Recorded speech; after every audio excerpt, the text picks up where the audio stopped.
Jadi teman-teman semuanya pasti pernah merasakan yang namanya rasa takut. Kalau diselidiki lebih dalam lagi, kita bisa belajar kenapa sih orang itu bisa takut nilainya jeblok. Kenapa sih orang bisa takut jarum suntik. Pak Yosef juga sama, takut jarum suntik. Gedenya kayak gini gitu ya. Takut juga ternyata dengan jarum suntik yang begitu sangat kecil. Saudaraku, yang dikasih dalam nama Tuhan Yesus, firman Tuhan saat ini mengajarkan kita untuk jangan takut. Kalau kita membaca di dalam kitab Yeremia itu, yang sering kita dengar, yang sering kita mengerti, yang sering dikhotbahkan adalah Yeremia ini adalah orang yang masih muda.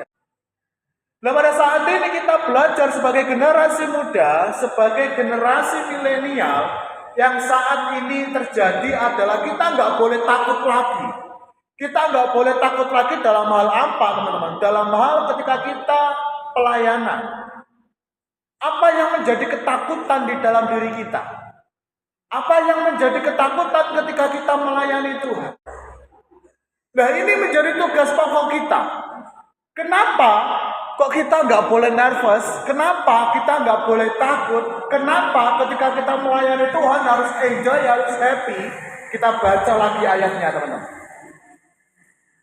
Oke, ayat yang kelima ya saya bacakan. Sebelum aku membentuk engkau dalam rahim ibumu, aku telah mengenal engkau. Dan sebelum engkau keluar dari kandungan, aku telah menguduskan engkau. Aku telah menetapkan engkau menjadi nabi bagi bangsa-bangsa. Saudaraku, di sini Allah menyampaikan kepada Yeremia supaya Yeremia ini nggak takut, supaya Yeremia ini enjoy, supaya Yeremia ini asik ketika melayani Tuhan. Bayangkan, Tuhan sendiri yang ngomong ini, sebelum aku membentuk engkau dalam rahim ibumu, aku telah mengenal engkau. Teman-teman, kadang-kadang kita punya basic tetapi tidak mengenal lebih dalam. Bayangkan Tuhan itu tahu sebelum kita dilahirkan di dalam rahim, Tuhan tahu. Tuhan mengenal engkau. Firman Tuhan kan ngomong di sana. Sebelum aku membentuk, saat durunge kowe iki dibentuk mukamu kayak gitu. Tuhan sudah tahu, mengenal. Dan sebelum engkau keluar dari kandungan, aku telah menguduskan engkau.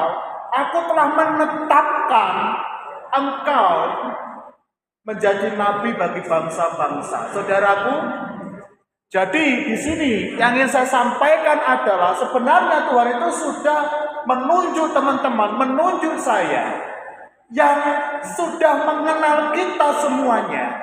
Kita nanti besok akan jadi apa?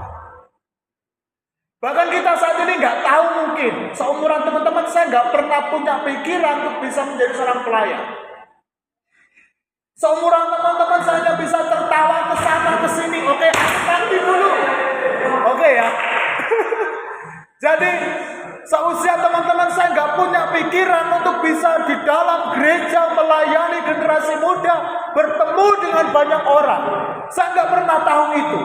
Tetapi Tuhan menentukannya, teman-teman. Ketika saya masuk SD, saya ingin jadi tentara. Waktu SD, cita-cita saya ingin jadi tentara. Dan masih SD, saya ahli profesi. Saya ingin jadi pemain bola. SD nih. Oke, dari SD sekarang masuk ke SMP.